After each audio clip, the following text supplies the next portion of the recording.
সকলকে স্বাগত জানাই আজকের আধ্যাত্মিক আলোচনায়। আশা করি আপনারা প্রত্যেকে সুস্থ আছেন এবং ভালো আছেন। আলোচনা শুরু করার পূর্বে আমার গুরু ভগবানের চরণে জানাই শতকোটি প্রণাম।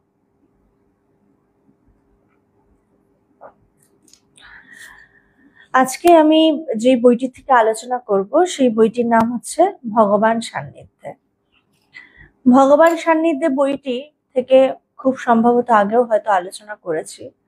ভগবান সান্নিধ্যে বইটি অমূল্য রতন বৈরাগী লিখে গেছেন।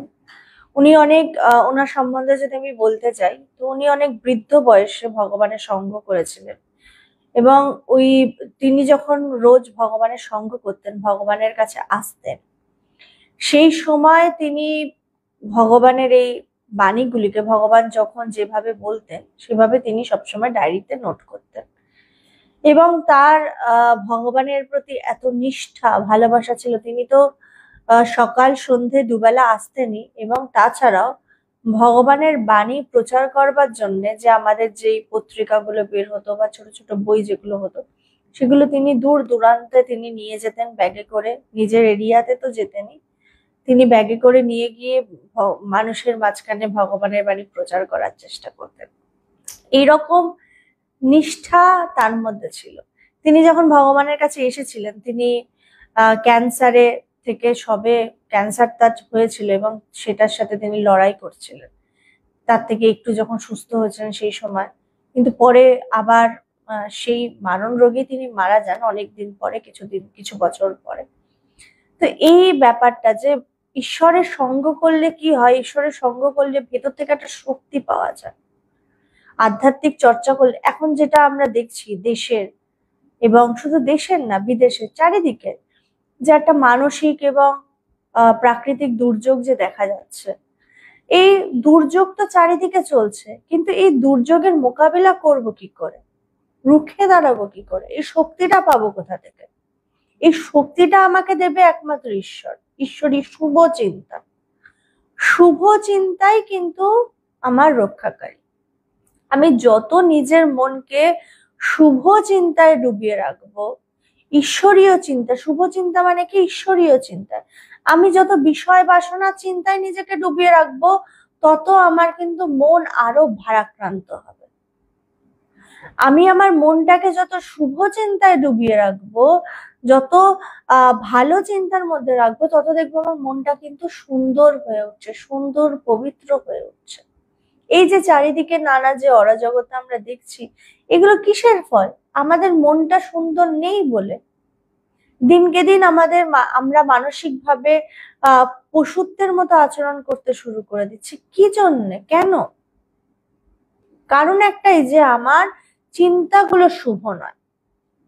আমি যে সারাদিন যে চিন্তা ভাবনাগুলো করছি, যাদের সাথে ওঠা বসা করছি, সেগুলো শুভ নয়। ঠাকুর রামকৃষ্ণদেব সবসময় একটা কথা বলতেন, যে কার সাথে উঠবি বসবি সেটা খেয়াল রাখবে। যেমন ভাবে আমরা দেখি না, আলু ধরুন বাজার থেকে কিনে আনলাম, যদি একটা পচা আলু ওর মধ্যে থেকে যায় এবং আপনি যদি খেয়াল না করেন, তাহলে দেখবেন অন্য আলুগুলোও কিন্তু আস্তে আস্তে হঠাৎ করে পচে যাচ্ছে একটা থেকে আরেকটা। কি করে হচ্ছে এটা? বলছে ওই জন্যই বলছে যে আমি কার সঙ্গ করছি, কি চিন্তা করছি, এগুলোকে সবসময় আমাকে খেয়াল রাখতে হবে, খেয়াল রেখে চলতে হবে। এগুলো খেয়াল রাখা কেন?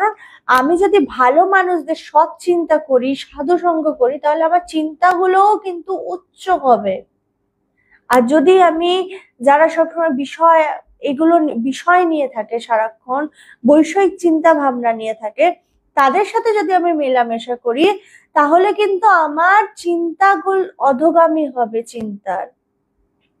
তাই বলছে প্রত্যেকটা মুহূর্তে আমাকে খেয়াল রাখতে হবে আমি কোন মানুষদের সাথে ওঠা বসা করছি, কোন চিন্তার মানুষদের সাথে আমি ওঠা বসা করছি। ঈশ্বরীয় চিন্তা বলছে না, যে কথার মাঝে তব কথা নেই সে কথা আমায় শোনাইও না। আমি যদি দেখছি যেখানে ঈশ্বর চিন্তা হচ্ছে না, ঈশ্বরীয় আলোচনা হচ্ছে না, বা কোনো শুভ আলোচনা হচ্ছে না, সেইখানে আমার থাকা উচিত নয়। যেখানে পরনিন্দা পরচর্চা হচ্ছে বা অন্যের অপকারের চিন্তা ভাবনা হচ্ছে, সেই সমস্ত জায়গা থেকে নিজেকে সবসময় সরিয়ে আনতে হয়, সরিয়ে আনতে হয়। বলছে নইলে শুনলেও সেটাতে কিন্তু পাপ হয়। বলছে না যে শ্রবণ করলেও কিন্তু সেটাতে পাপ হয়। কেন পাপ হয়? কারণ শুনছি মানে ওটা কোনো না কোনো ভাবে আমার মনে কিন্তু গেঁথে যাচ্ছে, আমার মনটাকে একটু হলেও বিশুদ্ধ করছে না। তো ওইটার জন্য কি করতে হবে না, আমার নিজের মনকে তন্ন তন্ন করে খুঁজতে হবে। আমার মনের মধ্যে কোনো অশুভ চিন্তা নেই তো, আমি ভুলেও অজ্ঞানেও আমি কারোর জন্য বাজে ভাবছি না তো, এটা সবসময় খেয়াল রাখতে হবে। তো তাই জন্য আমার ভেতর থেকে শক্তি পাবো কিভাবে না, ঈশ্বরীয় চর্চার মাধ্যমে। একমাত্র ঈশ্বরীয় চর্চা করলেই কিন্তু আমার চিন্তা ভাবনাগুলো বড় হবে। কেন বড় হবে? কারণ যত মহাপুরুষেরা আমাদের পৃথিবীতে জন্মেছেন তারা প্রত্যেকে একটাই কথা বলেছেন যে হৃদয়কে বড় করো। এবং তারা কি বলছেন না, তারা বলছেন যে শ্রীনন্ত বিশ্বে অমৃতস্য পুত্র। বলছে এই শ্রীনন্ত বিশ্বে সবাইকে তারা অমৃতের পুত্র হিসেবে আহ্বান করছেন। প্রত্যেকে আমরা কি না অমৃতের সন্তান। সংস্কৃতে আরো খুব সুন্দর করে আমাদের মহাবাক্য যেগুলো রয়েছে বেদের, যে কি না অহম ব্রহ্মাস্মি, অর্থাৎ আমি সেই ব্রহ্ম, আমার মধ্যেই সেই ঈশ্বর রয়েছে। ঈশ্বর বাইরে কোথাও নেই, তোমার মধ্যেই রয়েছে। এইগুলো নিয়ে যদি আমি সবসময় যদি চর্চা করতে থাকি, চিন্তা ভাবনা গুলো যদি করতে থাকি, দেখবো আমি অনেক সুন্দর হয়ে উঠেছি। এবার প্রসঙ্গে আসি, যে বইটি থেকে আলোচনা করছি ভগবান সান্নিধ্যে। ভগবানের যে কথাগুলো একজন ভক্ত তার ডায়েরিতে লিখে রেখেছিলেন, পরবর্তীকালে তিনি সেইটিকে বই হিসেবে প্রকাশ করেছিলেন এবং যার জন্য সেই বইটির নাম তিনি রেখেছিলেন সেই ভক্ত ভগবান সান্নিধ্যে। 26/10/2003 রবিবার, 8ই কার্তিক 1410 সাল। ভগবান আজ বেদান্ত আলোচনা প্রসঙ্গে উপনিষদের ঋষি বলেছেন নিজেকে জানো, আত্মানাম বিদ্ধি। ভগবান আজ বেদান্তের নিয়ে আলোচনা করছেন, উপনিষদের ঋষি মুনিরা কি বলছেন সেগুলো নিয়ে আলোচনা করছেন। ভগবান কি বলছেন না, আত্মানাম বিদ্ধি। বলছে আত্মাকে জানো, অর্থাৎ আত্মাকে জানো। নিজেকে জানো মানে নিজের স্বরূপ উপলব্ধি করা, যার অর্থ হচ্ছে নিজের মুক্তি। বলছে যে তুমি নিজেকে জানো, তুমি আসলে কে, এই প্রশ্নটা করতে হবে। আমি কে? আমি কি আমি যেই নামে পরিচিত হচ্ছি সেটা কি? আমি যদি এখন নিজেকে ভাবি না আমার পরিচয় আমি সন্ন্যাসিনী, আমি বেদপ্রাণা মাতার, না, এর আড়ালেও একটা পরিচয় আছে। বলছে কি, এখন তুমি এই আমি নামের থেকে এখন আরো ঊর্ধ্বে গেলাম, এবার তুমি নিজেকে নারী ভাবছো। আমি বেদপ্রাণা মাতা থেকে এবার আমি নারী হয়ে গেলাম। এবার নারীর থেকে এবার আমি যদি ভাবি যে আমি এইগুলো নিয়ে, আমি শুধু নাম রূপ এই পরিচয় নিয়ে শুধু রয়েছি। বলছে কি না, এর ভেতরে যেতে হবে, নিজের মুক্তি। আমি নিজেকে জানতে হবে এবং নিজেকে জানতে হবে কিভাবে না, আরো গভীরে যেতে হবে। এই যে নাম রূপ বর্ণ বস্ত্র এগুলোর ঊর্ধ্বে যেতে হবে। এগুলোর ঊর্ধ্বে গেলেই কিন্তু তুমি নিজেকে জানতে পারবে। এই যে প্রত্যেকটা মুহূর্তে এই যে আমি আমার নাম রূপ গুলো নিয়ে কিন্তু আমি আমার পরিচয়টাকে ছোট করে ফেলছি। বলছে তোমার পরিচয় এতটা ছোট নয়, তুমি বৃহৎ। বলছে তুমি সেই ব্রহ্ম এবং সেই ব্রহ্মই সর্বভূতে রয়েছে। নিজেকে আলাদা সবার থেকে দেখছি কেন? যেহেতু আমি এটা উপলব্ধি করছি না, তাই জন্য। যখন আমি উপলব্ধি করব এবং সেই জায়গায় স্থিত হব, তখন কিন্তু আমি সর্বভূতে সেই এক ঈশ্বরকে সেই ঈশ্বরকেই দেখতে পারবো। বলছে আগে নিজের মুক্তি, আবার বলছেন শুধু নিজের মুক্তির কথাই কিন্তু ভাবলে হবে না। আত্মানা মোক্ষার্থম জগদ্ধিতায় চ, আত্মার মুক্তি এবং সাথে সাথে জগতের হিতের কথাও ভাবতে হবে। বলছে প্রথমে আগে নিজে জানো, এই পথটাকে নিজে জানো, নিজে উপলব্ধি করো, নিজে এটাকে বোঝো। তুমি নিজে বুঝলেই আরেকজনকে বোঝাতে পারবে। তো বলছে শুধু নিজে বুঝলে হবে না, নিজে জানলে হবে না, আরো 5 জনকে এই সৎ পথে আনো। শুধু নিজের মুক্তির কথা ভাবলে হবে না, তুমি অন্যের কথাও ভাবতে হবে, যাতে আরো 5জন মানুষ ভালো হয়। বলছে নিজের মুক্তি এবং সাথে সাথে জগতের হিতের কথাও ভাবতে হবে। শুধু নিজের মুক্তির কথা ভাবা হবে চরম স্বার্থপরতা। সৃষ্টির শ্রেষ্ঠ হচ্ছে মানুষ, যে সে যদি নিজের কথাই শুধু ভাবে তবে তাহলে পশু পাখির সাথে তাদের ভেদ কোথায়? বলছে একমাত্র মানুষই কিন্তু অন্যের কথা ভাবতে পারে। যে পশু পাখি তো কি শুধু নিজের খাদ্য নিজের টুকু ছাড়া তো আর কিছু বোঝে না। বলছে যদি মানুষও যদি এইরকমই স্বার্থপর হয়, শুধু নিজের টুকু ছাড়া বুঝছে না, তাহলে তাদের সাথে কিন্তু পশু পাখির কিন্তু কোনো তফাৎ থাকে না, তারা একই হিসেবে দাঁড়ায়। আজকাল এখন যা দিনকাল হচ্ছে তাতে কিন্তু আমরা পশু পাখির থেকেও কিন্তু খুব খারাপ হয়ে যাচ্ছি। তাদেরও হয়তো একটু মানবিকতা আছে, আমাদের আজকাল সেটাও হারিয়ে ফেলছি। তো তাই তাহলে ভাবতে হবে যে আমরা কিরকম চিন্তা ভাবনার মধ্যে নিজের মনটাকে রেখেছি এবং কিরকম মানুষদের সাথে সঙ্গ করছি, এগুলো কিন্তু ভাববার বিষয়। আমার সৎ চিন্তাই কিন্তু আমাকে শক্তি যোগাবে এবং আমার অসৎ চিন্তা কিন্তু আমাকে আরো আমার মনটাকে নানা দিকে নিয়ে যাবে। তাই সৎ চিন্তা করতে হবে, মনকে সবসময় ঈশ্বরীয় চিন্তায় ডুবিয়ে রাখতে হবে। যেখান থেকে যে আমরা দীক্ষা পেয়েছি সেই জপ নিরন্তর করে যাওয়া, সব সময় করে যেতে হবে, যতটুকু সময় পাচ্ছি, যখন সময় পাচ্ছি। রান্না করছি, করতে করতে জপ করতে হবে। যদি আমি এদিক ওদিক যাচ্ছি তো করতে করতে জপ করতে হবে, বা মনটাকে ঈশ্বরীয় চিন্তায় ডুবিয়ে রাখতে হবে। যত আমি জপ করব, যত আমি ঈশ্বরীয় চিন্তায় নিজের মনকে ডুবিয়ে রাখবো, তত কিন্তু আমার চিত্ত শুদ্ধ হবে।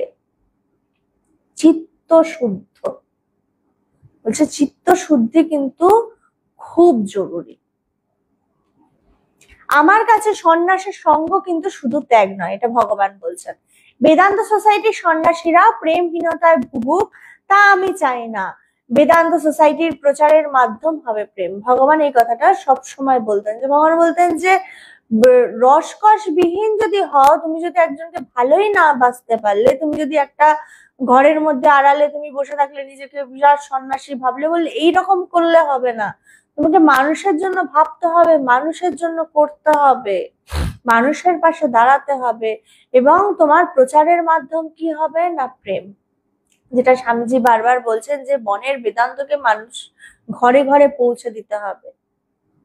এই বেদান্তের কথা, এই জ্ঞানের বার্তা মানুষের ঘরে ঘরে পৌঁছে দিতে হবে। এই কথাটার উপর ভিত্তি করেই কিন্তু আমার গুরুদেব এই আধ্যাত্মিক পথের প্রচার প্রসার শুরু করেন। তিনি কিন্তু শুধুমাত্র ঈশ্বর ছাড়া অন্য কিছু বোঝেননি। তাকে আমরা কোনো স্কুল কলেজ করতে দেখিনি, তাই বলে যারা করছে সেগুলো ঠিক না, করছে ওটাও ঠিক, কিন্তু তুমি যদি শুধু ঈশ্বরকে নিয়ে থাকতে চাও সেটাও আবার ঠিক, দুটোই ঠিক। যে যেভাবে ঈশ্বরকে নিয়ে থাকে, তুমি যে এই যে মানুষকে বোঝাচ্ছ যে তোমার মধ্যে সেই ঈশ্বর আছে এবং সেটাকে উপলব্ধি করা যায়, এই জ্ঞানটাও কিন্তু একটা বিরাট জ্ঞান। নিজেকে তুমি অন্যকে আরো বেশি সবল করে তুলছো। ভগবানের কাছে এসে শুধু মানুষ ওখানে আসতেন না, শুনতেন না, তারা এসে ভগবানের কাছে উপলব্ধিও করতেন। ভগবানের পাশে বসে অনেক মানুষের আমি দেখেছি যে তাদের গভীর ধ্যান হয়েছে, সমাধি হয়েছে, কারণ তিনি বিরাট বড় মহাপুরুষ ছিলেন, নির্বিকল্পবান পুরুষ ছিলেন, ব্রহ্মজ্ঞানী পুরুষ ছিলেন। ও এত বড় ছিলেন কিন্তু খুব সাধারণ ভাবে থাকতেন, কাউকে বুঝতে দিতেন না। এটাই হচ্ছে সব থেকে বিরাট বড় জ্ঞানীর কিন্তু পরিচয়। যে যার জ্ঞান যত বেশি, সে কিন্তু তত মানুষের কাছে বলে যে না না আমি কিছুই জানি না। আর যে অল্প জানে, বলে না অল্প জ্ঞান ভয়ঙ্করী, তাদের দেখবেন নিজেকে একটা বিরাট করে দেখানোর ব্যাপার থাকে। আমি বিরাট জ্ঞানী, এই সেই, আমার ওই আছে, আমার সেই আছে, ঐশ্বর্য দেখানোর ব্যাপার থাকে। ঐশ্বর্য দেখাচ্ছি মানে আমি অন্যকে ঐশ্বর্য দেখিয়ে অন্যকে আকর্ষিত করার চেষ্টা করছি, কিন্তু জ্ঞানীর ওইসব চাই না। জ্ঞানীর কাছে তারাই পৌঁছাবে যাদের একমাত্র বিষয় হচ্ছে ঈশ্বর, ঈশ্বর ছাড়া অন্য কোনো বিষয় নেই। ভগবানের আর এক নাম বেহায়া। ভগবান মানুষের জন্য কৃপা বাতাস সবসময় বিলিয়ে চলেছেন, কিন্তু অধিকাংশ মানুষ ভগবানের এই অহেতুক কৃপার মর্যাদা দেন না, তাই ভগবানের আর এক নাম বেহায়া। বলছে এই যে ঈশ্বর, যে ভগবান, যে সবসময় তিনি কৃপা বাতাস বয়ে তিনি তিনি কৃপা বাতাস বইয়ে চলেছেন, কিন্তু আমরা কি, মানে আমরা বুঝতে পারছি না তার কৃপা। বলছে কৃপার অর্থ কি? করে পাওয়া, করে পাওয়া। তিনি তো সবসময় হাতটা বাড়িয়ে রেখেছেন। মানে আমি যদি একটা গর্তের মধ্যে পড়ে গেছি, এবার গর্তের ওপরে যে রয়েছেন তিনি হাতটা বাড়িয়ে রেখেছেন যে ওঠো, এই গর্তের ভেতর থেকে তুমি উঠতে পারো, হাতটা ধরো। কিন্তু আমি কি, আমি হাত গুটিয়ে দাঁড়িয়ে রয়েছি, আমি ভাবছি তিনি আমাকে ওঠে। তিনি আর কত কৃপা করবেন? তিনি তো হাত বাড়িয়ে রেখেছেন, তোমার জন্য ঘন্টার পর ঘন্টা দাঁড়িয়ে রয়েছেন। তুমি যদি হাতটা না বাড়াও, তিনি তোমাকে তুলবেন কি করে? বলছে গুরু বা ঈশ্বর কিন্তু ঠিক তাই, তিনি হাত বাড়িয়ে রেখেছেন, আমি হাত ধরছি না।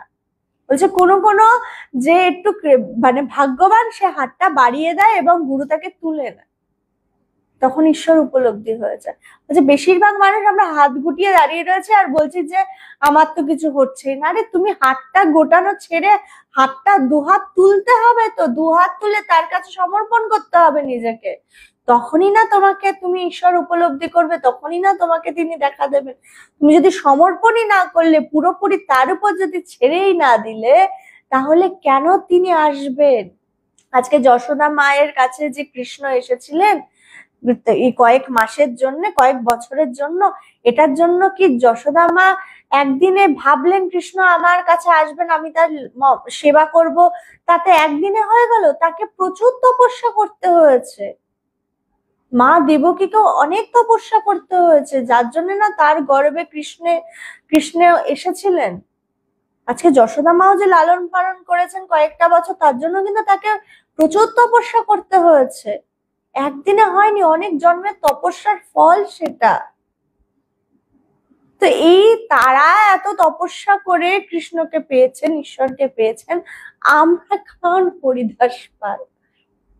আমরা কে? আমরা কিছুই করব না, শুধু একটু ধ্যান জপ করব, 2 মিনিট 5 মিনিট 10 মিনিট সময় দেব, বাস আমি ভাববো আমার আজকে ঈশ্বর উপলব্ধি হয়ে গেছে। আর সারাক্ষণ হোয়াটসঅ্যাপ ফেসবুক সারাদিন এই করে যাবো, তাতেই বুঝবো যে আমি কেন পাচ্ছি না ঈশ্বরকে, কেন আমি আজকে হলো না, আমি এখনো কিছুই বুঝতে। পুরোটা তোমায় দিতে হবে, সময়টা দিতে হবে, তাকে তোমাকে দুহাত তুলে সমর্পণ করতে হবে তার চরণে, কাঁদতে হবে, ব্যাকুলতা চাই। তাই বলছে ব্যাকুলতা না হলে তিনি তোমার কাছে আসবে না, প্রচন্ড ব্যাকুলতা চাই, ব্যাকুলতা হলেই কিন্তু তিনি তোমাকে ধরা দেবেন। তাই তোমাকে দুহাত তুলতে হবে, এক হাত না, দুহাত তুলতে হবে যদি তাকে ধরতে হয়। তিনি ধরা দেবেন, এরকম কোথাও বলছেন না যে তিনি ধরা দেবেন না, তিনি ধরা দেবেন তোমার ব্যাকুলতা অনুযায়ী, তুমি তাকে কতটা চাও সেই অনুযায়ী। তুমি যদি আজ চাইছো কালকে ভুলে গেছো, তাহলে বুঝবে না এই সেরকম ভক্ত না, এর অতটাও টান নেই যে আমাকে দেখতেই হবে, আমাকে দেখা দিতেই হবে। তিনিও ভক্ত বুঝে দেখা দেন। এইবার আধ্যাত্মিক জগতের মূল বাধার কথা, বলতে গিয়ে বলছেন ভগবান, আধ্যাত্মিক জগতে যত বাধা আছে তার প্রধান হচ্ছে কিন্তু অহংকার। সাধনায় যে 11টি নির্দেশ দিয়েছি ভগবান, যে সাধনায় যে 11টি নির্দেশের কথা বলছেন, যে করতে হবে ধ্যান, করতে হবে বেদান্ত, বলছে তার মধ্যে শেষ যে নির্দেশে, সেখানে ভগবান বলছেন যে সবশেষে ছাড়তে হবে আধ্যাত্মিকতার অহংকার। বলছে তার কৃপা বাতাস তো সবসময় বইছে, কিন্তু অহংকার রূপ বদ্ধ দ্বারে ধাক্কা খেয়ে সেই কৃপা বাতাস ফিরে যাচ্ছে। বলছে সবশেষে ছাড়তে হবে আধ্যাত্মিকতার অহংকার। বলছে অহংকার তো ভয়ঙ্কর জিনিসই, কিন্তু আধ্যাত্মিকতার অহংকারও কিন্তু আরো ভয়ঙ্কর জিনিস। বলছে আধ্যাত্মিক চর্চা করতে করতে, একটু চর্চা করতে করতে যদি আমার ভেতরে অহংকার আসে, আমি ভেবে নিই যে আমি যা জানি সেটাই শ্রেষ্ঠ এবং অন্য কোনো কিছু শ্রেষ্ঠ না, আমি বিরাট ভক্ত, আমি বিরাট এই বিরাট সেই, আর অন্য কেউ কিছুই না, এই অহংকারটা যখন চলে আসে আমার মধ্যে, বলছে আধ্যাত্মিকতার অহংকার যখন চলে আসে, বলছে তখন কি বলছে তার কৃপা বাতাস সবসময় বলছে, কিন্তু অহংকার রূপ বদ্ধ দ্বারে ধাক্কা খেয়ে সেই কৃপা বাতাস ফিরে যাচ্ছে। বলছে তোমার এই অহংকারই তখন মূল বাধা হয়ে দাঁড়ায়, তার কৃপা বাতাস তোমার কাছে না পৌঁছানো। তাই বলছে সবসময় কিভাবে থাকতে হবে না, হাত জোর করে থাকতে হবে, হাত জোর করে থাকতে হবে। তিনি হাত জোর করে থাকলে, ব্যাকুলতায় থাকলে তিনি আসেন, ধরা দেন, তিনি দেখা দেন, তুমি তাকে উপলব্ধি করতে পারবে। তাকে উপলব্ধি করবার জন্য একটাই তোমার যে তোমার ব্যাকুলতা বাড়াও, তার জন্য কাঁদো। তুমি এত কিছুর জন্য কাঁদো, তুমি তোমার ছেলের জন্য কাঁদছো, তুমি সংসারের নানা জ্বালা যন্ত্রণার জন্য কাঁদছো, ঈশ্বরের জন্য কাঁদতে পারছো না? ঈশ্বরের জন্য কাঁদলে তো ঈশ্বর এসে দেখা দেন, ঈশ্বর তোমার হাত ধরলে তোমার সমস্ত সমস্যার সমাধান হয়ে যায়। এই যে চারিদিকে যে এত সমস্যা, কেন সমস্যা হচ্ছে? কারণ আমরা সবাই ঈশ্বরকে ছেড়ে দিয়েছি, ঈশ্বরকে না ধরে নানা জাগতিক প্রলোভনের দিকে দৌড়াচ্ছি। তাই জন্য যদি আমি ঈশ্বরের হাতটা শক্ত করে ধরতাম, তাহলে কিন্তু আমার এত সমস্যাগুলো থাকতো না, এই সমস্যাগুলো থাকতো না। এই যে চারিদিকে যে আমরা যারা তো অসৎ চিন্তা করছি, অসৎ চিন্তা ভাবনা, কেন অসৎ চিন্তা আসছে? ঈশ্বরকে ধরে নেই বলে, ঈশ্বরকে ছেড়ে দিয়েছি বলে, নিজের উপর বিশ্বাস ছেড়ে দিয়েছি যে সৎ পথেও কিন্তু বড় হওয়া যায়। এই ভাবনা চিন্তাগুলোই আমরা ছেড়ে দিয়েছি যে সৎ থাকাটাও একটা ভালো জিনিস। আমরা দেখছি না, অসৎ হয়ে বেশি তাড়াতাড়ি বড় হওয়া যায়, তো অসৎ পথই অবলম্বন করি। ও করেছে আমিও করি, সে করেছে আমিও করি, এই করতে গিয়ে চারিদিকে সবাই আমরা সে অসৎ পথ অবলম্বন করে ফেলছি। কিন্তু সৎ পথে চললে কিন্তু তোমার আজ না হোক কাল তুমি ঠিক বড় হবেই হবে। কিন্তু সৎ পথে চলতে গেলে তোমার ধৈর্য থাকা চাই, পথের প্রতি বিশ্বাস থাকা চাই, নিজের প্রতি বিশ্বাস থাকা চাই।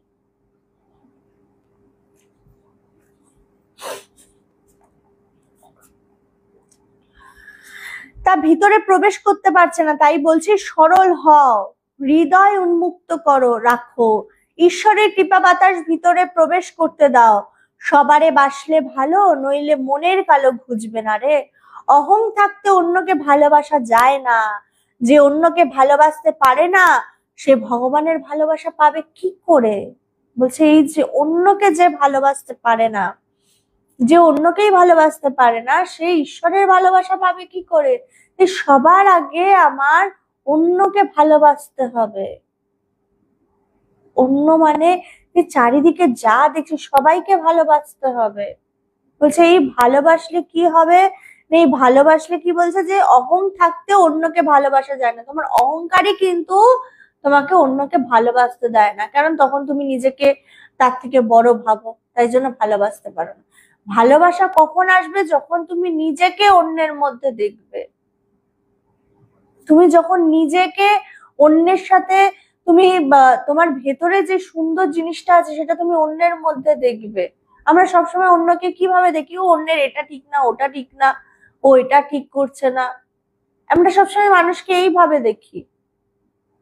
বলছে না, অন্যকে ভালোবাসতে গেলে তার মধ্যে যে তার যে ভালো গুণগুলো সেগুলোকে দেখতে হবে, এবং শুরুতে এইভাবে দেখতে হবে। পরের দিকে যখন আমি আরো আধ্যাত্মিক চর্চা করতে শুরু করব, তখন অন্যকে ঈশ্বর হিসেবে দেখতে হবে, তখন দেখবো আমার ব্যবহার পাল্টে গেছে।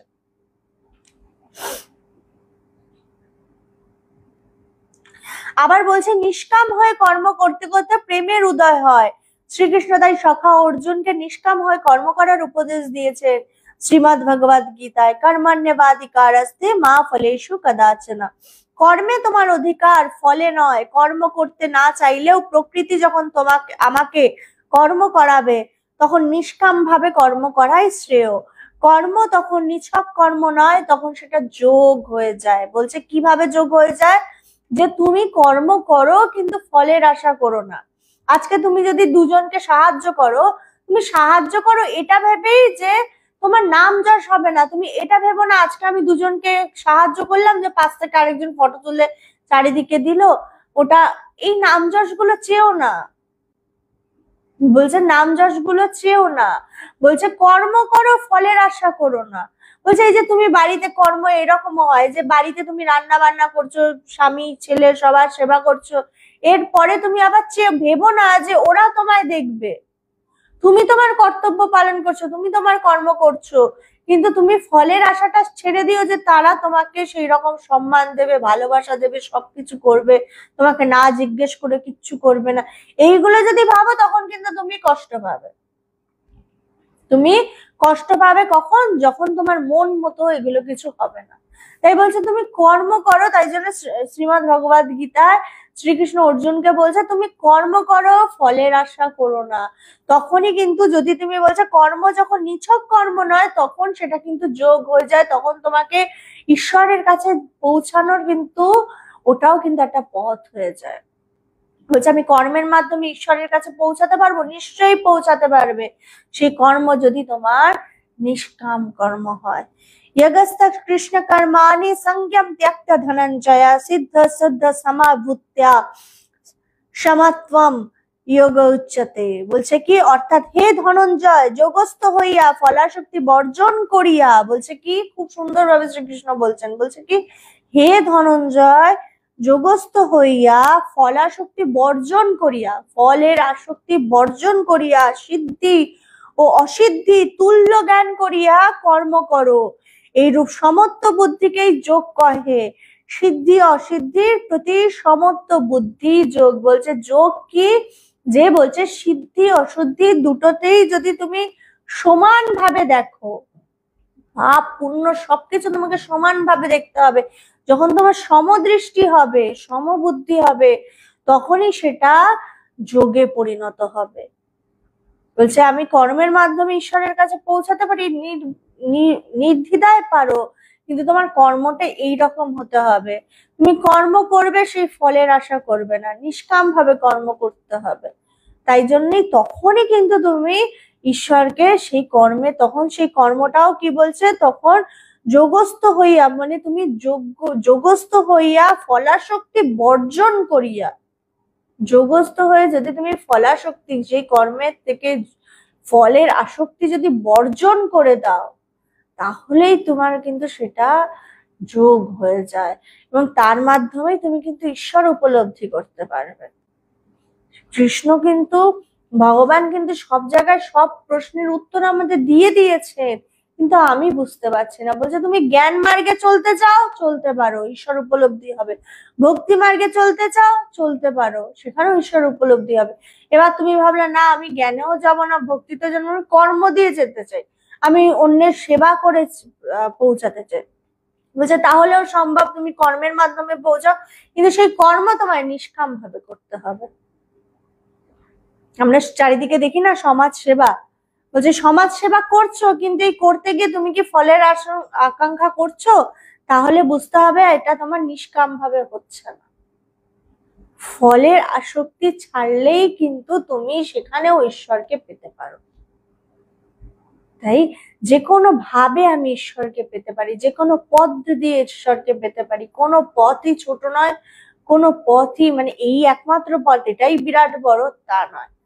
তোমার যেই পথ দিয়ে চলার ইচ্ছা সেই পথ দিয়ে চলতে পারো, কিন্তু তার জন্য চাই তোমার নিষ্ঠা, সেই পথের প্রতি ভালোবাসা, সেই পথের প্রতি চাই একাগ্রতা।